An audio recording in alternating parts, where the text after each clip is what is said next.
hope you're all doing well. Thank you for stopping by my channel again. Wow, that was a big hair. Thank you so much for coming back to my channel.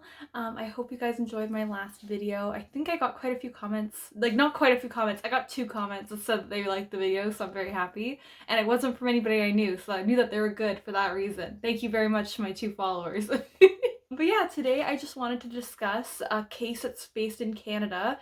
It actually happened in the last decade.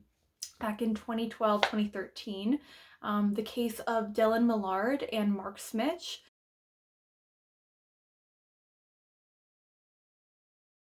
This one's really close to home, to be honest with you. It happened in Hamilton, Ontario, which is very close to where I live. Obviously, whenever any cases happen close to you, it's going to feel very different and feel more surreal. But this case definitely does that for me, especially considering I know people that were connected to these murderers, that had friends that were friends of these murderers. Like, it's just crazy to think about, and that they knew them. And it's so weird to think that it happened here in Canada. A lot of the time I investigate cases, a lot of them are happening in the States. So I'm going to be talking about Dellen Millard and Mark Smich today, 2 Canadian serial killers that rampaged the area a few years ago and really turned over the lives of many people. Just so you guys are aware, I'm actually going to post resources down below so you guys can look into it more if you're interested at all, but I'm going to touch on as much as I can today. It's probably gonna be a longer video. So I'm going to be going into the early life of Dellen and Mark separately before they were introduced and before they committed the crimes that they did. Dellen Millard's parents were Wayne Millard and Madeline Burns. They actually met because they were both involved in aviation.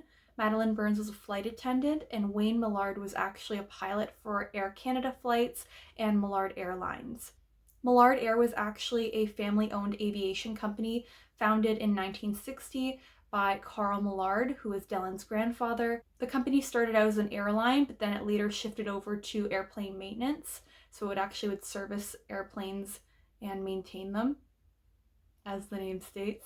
When the company went bankrupt in the 1990s, they switched over from being an airline to an aircraft maintenance company. Wayne Millard and Madeline Burns met on the job, and they eventually started dating, eventually got married, and finally Dellen was born in August 30th, 1985, making him 35 years old today. When Carl Millard, Dellen's grandfather, passed away in 2006, Wayne ended up taking over the company, which lined Dellen up to be the successor of the business once his father passed away. Due to his parents having a connection to flying, it wasn't surprising that Dellen actually learned how to fly at a really young age. He was actually awarded as the youngest person to fly an airplane solo and fly a helicopter solo on the same day, his 14th birthday, and he was actually given an award for this. Unfortunately, he's known for something much more sinister now. Even though Dellen came from a really wealthy background, he was described as not very showy when he was in high school. Although his classmates regarded him as rather quirky, they said that there was no way they could have suspected that something so sinister lied deep within him. When Dellen was a teenager, his parents eventually divorced, which led to his mother leaving the home and moving to Kleinburg, which is a small village located in Vaughan, Ontario. Dellen said this was a really traumatic time for him and it was really difficult dealing with his parents' divorce. After graduating from high school, Dellen was actually described as quite listless. He didn't know what he was doing. He didn't know what his direction was towards the future. So he briefly enrolled in culinary school, but then dropped out. He also kind of played around with the idea of becoming an animator or a makeup artist, but then that didn't happen either. It kind of fell through. He briefly did a photo shoot for Suicide Girls, which is a magazine in Canada, but again, nothing really came of that, so he was pretty listless, didn't really know what he was doing. In his free time, he would actually work for his father and helped out his father's business. Dellen gained somewhat of a reputation of being a thrill-seeking playboy who would throw a bunch of lavish parties in his Etobicoke home near Toronto. But he wasn't getting the best reputation. He just sounded like a typical Toronto douche, honestly, which we'll find out later he was. He lived with his father in their Etobicoke home until his father's sudden suicide in 2012. Once his father passed away, Dellen inherited all that his father had, the company, all the properties, all the cars, everything. So he inherited all this following his father's suicide when he was 27 years old. Now we're going to talk about Mark Smich. He was born on August 13th, 1987. He was born in a middle-class family. Had a nice upbringing. His parents actually split when he was young, just like Dellen. He ended up becoming a high school dropout and a wannabe gangster slash rapper in the Oakville area. He definitely had a SoundCloud. I'm not even kidding. Mark Smich had been involved with the police a number of times for many petty offenses, including drug possession, driving impaired, failing to appear in court, and so forth, but nothing to the extent of what we will see later on. So he was involved with the police and had a bit of a record. He sold drugs and cigarettes for a living, and he would occasionally work for Dellen. He would go and work at the Millard hangar to make some extra cash. So that was Dellen's way of helping out his friend. How lovely. In case you guys are like me, I'm really dumb. I didn't know what a hangar was. An airline hangar is literally just a large building where they store airplanes.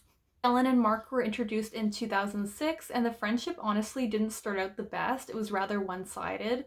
So Mark worshipped the ground Dellen walked on. He thought it was so cool and wanted to be a part of his life because obviously his friend was so rich and well off and he wanted to have that himself.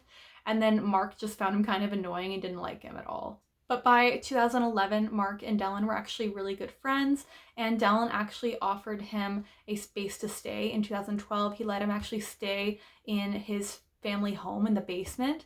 So Mark and his girlfriend actually moved into the basement of the Millard family home. It was around this time in 2012 that Dellen would actually invite his friends and Mark to go on these nighttime excursions that he described as missions. These missions would include stealing Bobcat construction equipment, lawnmowers, and even trees, apparently. So it wasn't for the sake of not being able to pay for it because Dellen had tons of cash. He was very well off.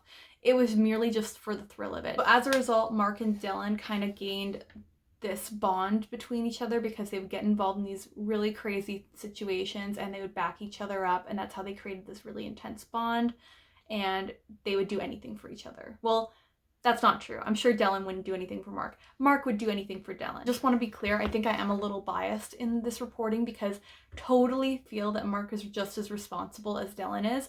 I just feel like he's maybe not the smartest.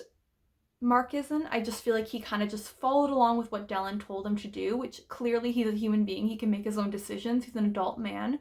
But I do think that he just kind of followed along with what Dellen wanted and had no sense of right or wrong. He was just an idiot. I don't know. He's just as responsible, 100%. But I just think it was mainly Dellen that was a mastermind behind all that you're going to be hearing about. So now we're going to be talking about the crimes that Dellen Millard and Mark Smich committed between 2012 and 2013. I'm going to first speak about Laura Babcock, who was the first of their victims. Laura was a beautiful, sweet, talented woman, and her life was cut short because of these two clowns. She was born on February 12th, 1988. She graduated from the University of Toronto with a degree in English and drama and was an aspiring actress. So she had a lot of high hopes and was really excited for the future and just had so much promise ahead of her. She was described as being fun-loving and very bubbly, and she would always stick her neck out for her friends, and she loved animals. She and Dellen met in late 2008, early 2009 at Toronto's Brunswick Wing House. They briefly dated upon meeting and ended up deciding that they were actually better as friends, so they ended on good terms, and they would actually occasionally hook up, even up until her death. Whoops, sorry guys. My ring light actually overheated, so we're gonna change it up and do some au naturel lighting. Laura ended up meeting a man named Sean Lerner in 2010, and they dated for approximately a year and a half before ending things mutually in December of 2011. They had a really good relationship, and even the breakup was very amicable, and they ended up having a really good friendship afterwards. So I really wanted to talk about Sean Lerner because he really loved Laura, and he actually played an integral part in her trial. So he is a very key figure in this case. Hospital records show that Laura really struggled during 2011 and 2012 with anxiety and depression, and she kept going in and out of hospital throughout this time. She was feeling really suicidal, and she was expressing her anxiety and depression through self-harm, and she was just going through a really rough time at this point. A lot of her loved ones expressed that she was drifting at this time, and they tried to be there for her, but she would kind of push them away. It's in 2012 that Dellen started a relationship with Christina Noja, who had an ongoing tense connection to Laura Babcock. They were not in the best terms. Christina was very jealous about the relationship that Babcock and Millard had had prior to them meeting. I wanted to express how bad their relationship was through some texts that I found between the two of them, so bear with me. On February 26, 2012, Noja texted Laura, "Happy birthday. A year ago today was the first time I slept with Dellen." And then Laura replied, "That's fine. I slept with him a couple weeks ago." I'm sorry. This isn't integral to the case. I just wanted to make a point of showing how negative the relationship was. It was very toxic. They were not in a good situation between each other, and Dellen had very little involvement with the situation, tried very little to make the relationship better between the two of them, even though they were friends with, he was friends with Laura. It was a few months later, on April 16th, 2012, that Dellen messaged Laura, "You are harmful to me. Please don't try to contact me until you've made some huge leaps of self-discovery. As I said before, good luck with life." I'm just saying, he sounds like a fuckboy. He does, and he definitely was, because it came out later on that he was still screwing around with Laura while dating Christina and Noja, who clearly, he said that they were in an open relationship, but clearly she was butthurt about him screwing around with Laura, so he's a fuckboy. Let's be real. A fuckboy. The next day, on April 17th, 2012, Dellen messaged Christina saying, "First, I'm going to hurt her," in regards to Laura Babcock. "Then I'll make her leave. I will remove her from our lives." So he was going to get rid of the problem, which was Laura. So he actually spoke with his mechanic and asked him to order an animal incinerator for his farm that he had in Waterloo, which was super sketchy. An animal incinerator was then purchased for $15,000, and it was coined the term the Eliminator. Very sketch. In June of 2012, Laura was not in the best place. Her mental health was deteriorating. She was still dealing with suicidal ideation. She just wasn't doing the best. And at the same time, she was having a really rocky relationship with her parents.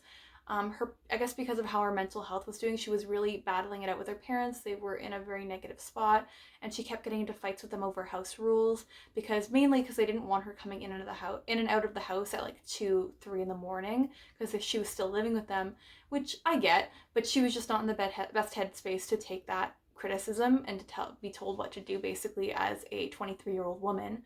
So she ended up deciding to leave her family home and went from couch to couch, staying with friends.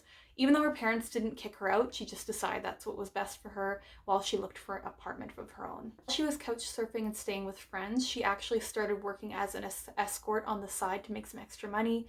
She actually got hired at Last Minute Escorts in Toronto, and she had a few clients. Some of them were non-sexual relationships that she got some money from. I want to be clear that just because Laura was a sex worker, it doesn't mean that she doesn't deserve respect. She had every right to have a safe working condition and to be treated with respect and not be murdered. I know there's some people in this world who think that when somebody sells sex for labor, that they have a right to have all the worst things happen to them and they're going to burn in hell or whatever. I don't want to hear any of that shit here. If you talk about that in the comments, you're out of here. I just want to be clear, because sex work is work. It's the longest profession that we've had in the history of the world, and it's the exchange of labor for money. So everybody is exchanging their body for labor, whatever work they do. So I just want to be clear about that. If you say anything negative down below about Laura Babcock's brief profession, get out. At the time, her ex-boyfriend Sean Lerner actually put her up in a hotel for a few days to help her rest and figure out more about the apartment. And he also lent her his iPad so she could use it while she looked for another apartment. So he was being really sweet and really supportive of her, even though they weren't dating anymore, which is how it should be. Laura Babcock was last seen by friends on June 26, 2012, around 9 p.m. Last time Sean Lerner had heard from her was on July 1st, and they were just chatting, and then he stopped hearing anything from her, and he just assumed that maybe she didn't want to give the iPad back yet, and that's why she had stopped communicating with him. Unfortunately, it was much worse than that. July 2nd, 2012, Matthew Ward Jackson actually sold a .32 caliber gun to Dellen Millard. On July 3rd, 2012, Dellen and Laura's cell phones actually pinged off towers as they traveled from Kipling Station to Dellen's Etobicoke home.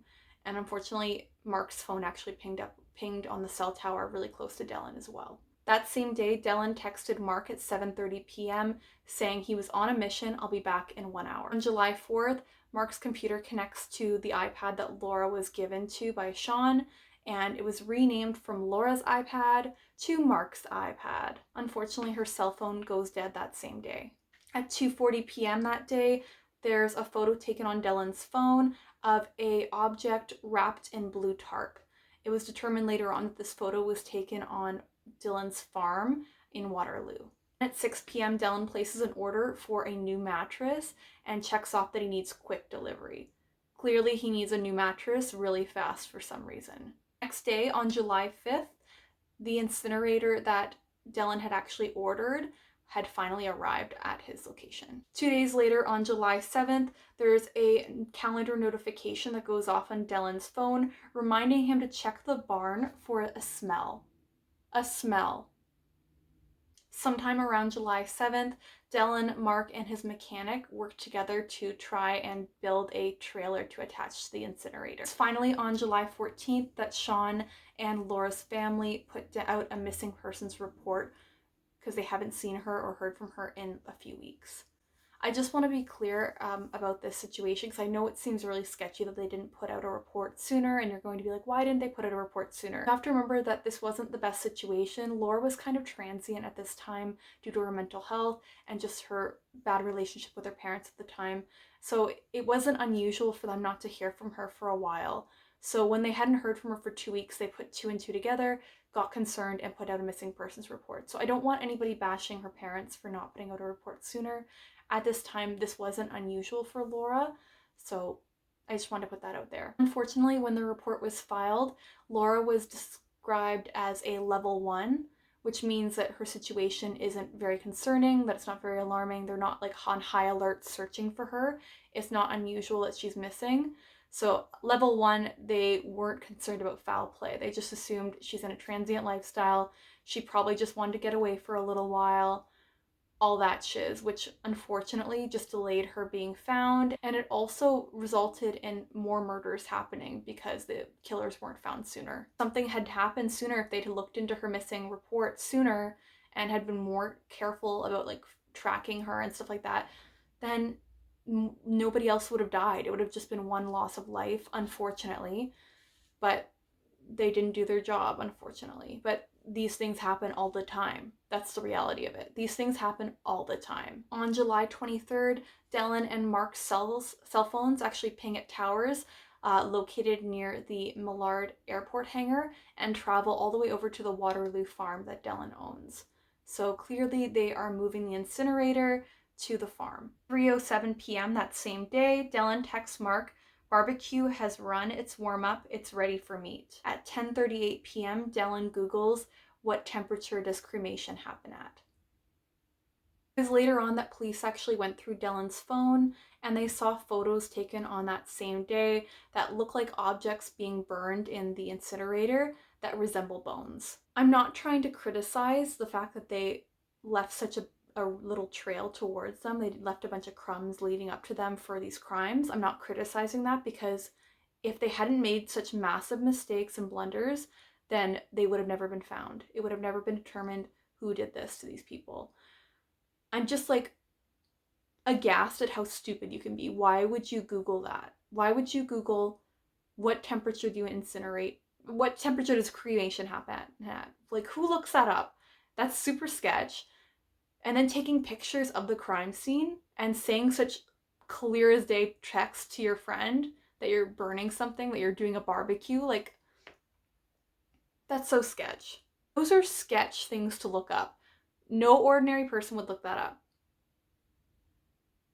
Did they want to get caught? Like, I'm not trying to criticize the fact that they made such massive blunders because I'm happy they did, because now we have justice for the victims. But it's just like whenever I hear this case, and I researched it quite thoroughly, I just can't believe how much evidence they left behind that pointed at them. I must remind you guys, Mark was a wannabe gangster / rapper. So they found a bunch of videos of him singing rap lyrics about killing a girl. So on July 24th, Mark's iPad, which was previously Laura's iPad, records written rap lyrics that say, "The bitch started off all skin and bone. Now the bitch lay on some ashy stone. Last time I saw her outside's the home, and if you go swimming, you can find her phone.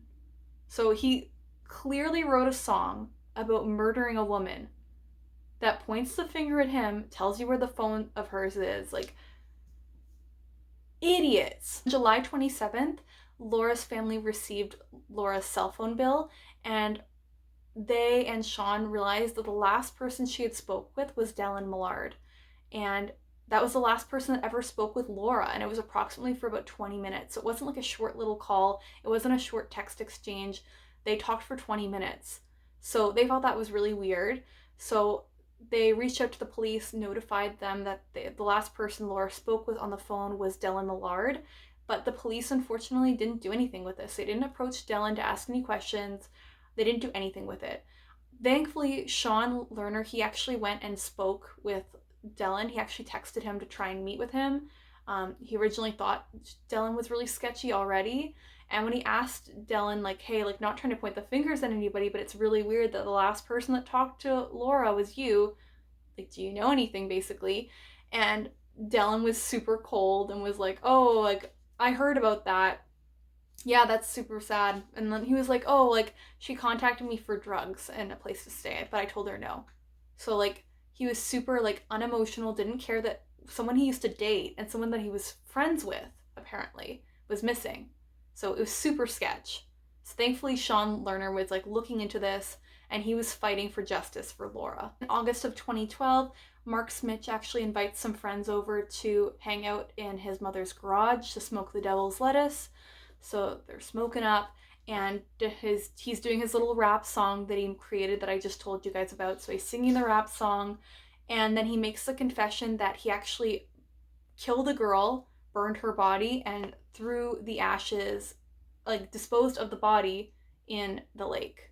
But nobody went to the police. Everybody thought it was just, like, a big joke, I guess, and didn't take it seriously, when that's some fucked up shit. And unfortunately, that's about it for Laura Babcock situation. Police did very little. Nothing was really done. And it went cold for a while. Her parents didn't hear anything from her. They heard nothing from the police. And it was just really sad and unsettling for her family. They had no idea what happened to their daughter. Now we're going to be talking about Dellen's father, Wayne Millard. Wayne Millard was a pilot, as I said before. He actually took over his father's business in 2006 when Carl Millard passed away.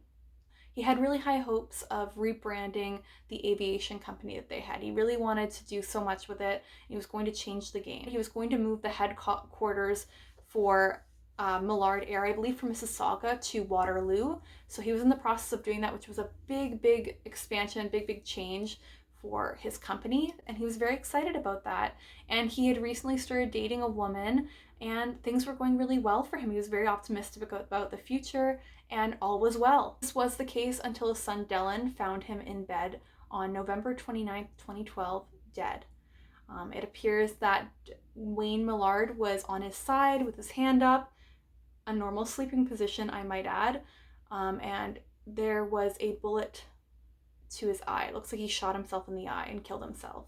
So yeah, he was only 71 years old, and for some reason Dellen thought, oh no, I can't call the police or the paramedics, I'm gonna call my mom. He calls Madeline Burns, his mom, who, I add, she's been divorced from Wayne for over a decade. So he contacts his mom, tells her dad's dead, and she ends up rushing over to the house in Etobicoke, confirms, yes, he is dead, and then it isn't until she arrives there that she calls the police and notifies them that he is dead. So she finally makes a report to the police. I found Wayne Millard. He is dead. He's passed away. There's blood everywhere. I swear to you, that's what happened. She literally called and was like, my husband's passed away. There's blood everywhere. And it wasn't until she got there that she called the police. Dellen didn't call, it was her. So super sketch. So the police came, they ended up showing up, and they came to the scene, and Dellen and his mother were just waiting outside for them. And it was later on that first responders commented that Dellen seemed surprisingly calm considering the situation, that his father was now dead from an apparent suicide. And Dellen was really quick to say, oh, my dad has a drinking problem. He's been really stressed out about the company. and all this shit basically about how his dad was going through a rough time and maybe that's why this happened, basically. Like already planting the seed of it's a suicide. So, as I said before, when paramedics came to the scene, they quickly noticed that Wayne was on his side, his right hand was under his head, and his left hand was outstretched.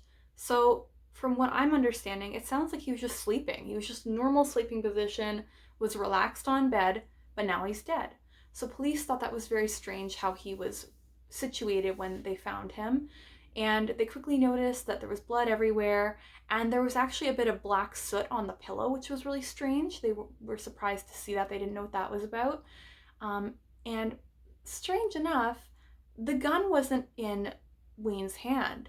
They had to look around for the gun. They found the gun eventually at the side of the bed between a night table, and it was in a Lululemon bag. It was just chilling in a bag, which at the time they thought was kind of weird because how did Wayne shoot himself in the eye and then get up and move the gun? So clearly someone else had moved the gun after Wayne was killed. So super weird, like very weird. And it was the other thing that paramedics recognized afterwards was they thought it was very strange because normally when people are completing suicide, they don't point it at their eye. That's a really weird place to shoot at when you're trying to execute your life. So they thought that was very strange also. So there was a lot of abnormalities in this case. There was a lot of, like, it was just really weird. It was really sketch. But I guess because it was like a rich family, they probably didn't want to get in trouble at all or have to go through a court hearing or anything like that. So they didn't call the homicide unit. They ended up pronouncing it as a suicide. To point out also that upon investigating this case later on, it was found that that gun that killed Wayne Millard, it was registered to Dellen. He actually bought it illegally and it had his DNA all over that gun, like all over it. Which is why it's so disappointing they didn't look into the case sooner. Again, like I said before, they didn't do enough. So Wayne Millard is dead at 71 for no apparent reason. Apparently he was very full of life, very excited about the future, and now he's dead. He's dead from a gunshot wound to the eye, to his right eye, which is so strange. So it was ultimately ruled as suicide. The homicide unit was not called, and that was that. Millard Air eventually ceased operations after Wayne's death because they just couldn't continue it the way it was. I'm going to move on to the disappearance and murder of Tim Bosma. It's clear that Mark and Dellen's thrill-seeking behavior was not sated by the murder of Laura Babcock. So they ended up looking for their next victim shortly after the murder of Laura Babcock and the sudden death of Wayne Millard. They ended up finding their next victim in May of 2013.